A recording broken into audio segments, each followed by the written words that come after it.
In this video, I'm going to give you a quick walkthrough on using Blackboard Collaborate Ultra for your synchronous learning days. The first place you're going to go is to Blackboard to figure out where your teacher has posted your Blackboard Collaborate links. The best place to start is in their Blackboard class under the Distance Learning button. It'll either be listed right there or there'll be some directions for you to go to Google Classroom. So you can see in this sample class, the link is listed here.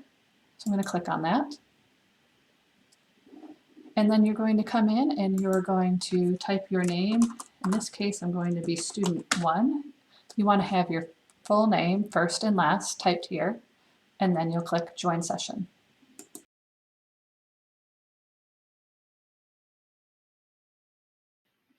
Sometimes when you try to connect to Blackboard Collaborate Ultra, you're going to see this, uh-oh, we're unable to connect to your session screen.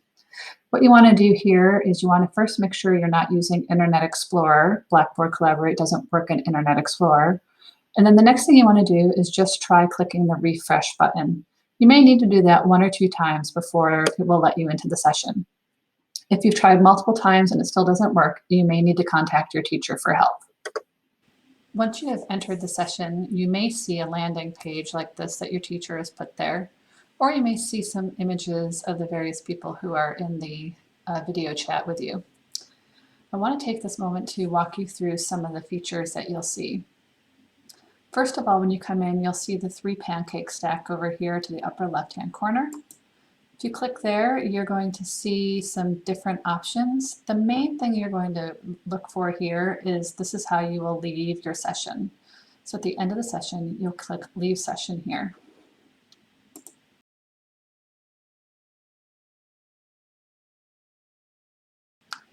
Another menu option that you're going to be looking for are the buttons down at the bottom of the screen.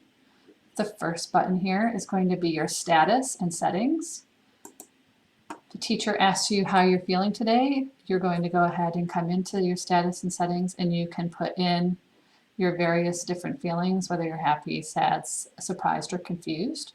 If they're asking how the lesson's going, you can say faster or slower, or they might ask you an agree or disagree question. The other thing to notice in here is there is an away button. If you click this button, it will let your teacher know that you have stepped away from the computer. You're going to just use the away button, and this will just say that you're away. It will mute your mic and your screen, and then when you're ready to come back, you just click I am back. You may or may not see the next 2 buttons depending on the settings that your teacher has. The first one is your share audio. When you're ready to share audio, if this feature is turned on by your teacher, you're just going to click on the button and you'll see that it turns green. Now you'd be sharing your audio. When you're not talking, you should mute.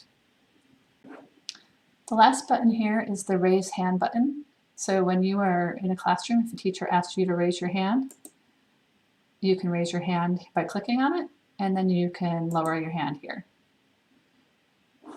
Now let's talk about the panel that's over to the right. When you expand that panel, you'll see a couple different options here in the lower corner. The first one is the chat feature. You have the ability to chat with the class, assuming your teacher has this function on. You can say something like hello, and then that will appear in the chat for everyone to see.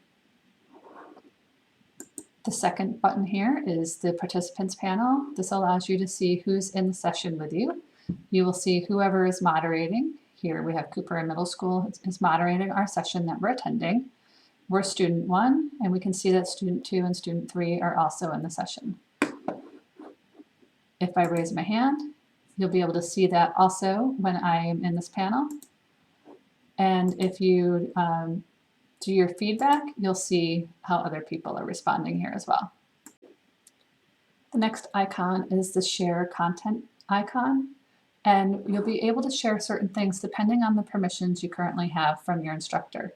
Right now I can just see that the instructor is sharing a file with me, which is what we're currently viewing. And when I'm in here, I can also see that I have some tools that I can use to interact with that file. These tools may or may not be on, depending on, again, what your teacher has set. And then the fourth icon here is the My Settings icon. This is where you're going to go if you're having any issues with your camera or your microphone. So if you're having issues when you first come in, you should go to the settings gear here and then click on set up your camera and microphone. In this window, you will choose your mic from the drop down. You can see I have multiples. You want to make sure whichever one that you're using, when you speak, you see the purple bar going. And if that's okay, you say, yeah, it's working. The next one would be to pick your webcam. Right now I just have my webcam blurred, but you'd want to make sure that you see yourself here. And when you do, you would say, yes, it's working. So that's a basic walkthrough of Blackboard Collaborate Ultra. I hope you find this helpful, and I know your teachers will be helping you through the first week as well.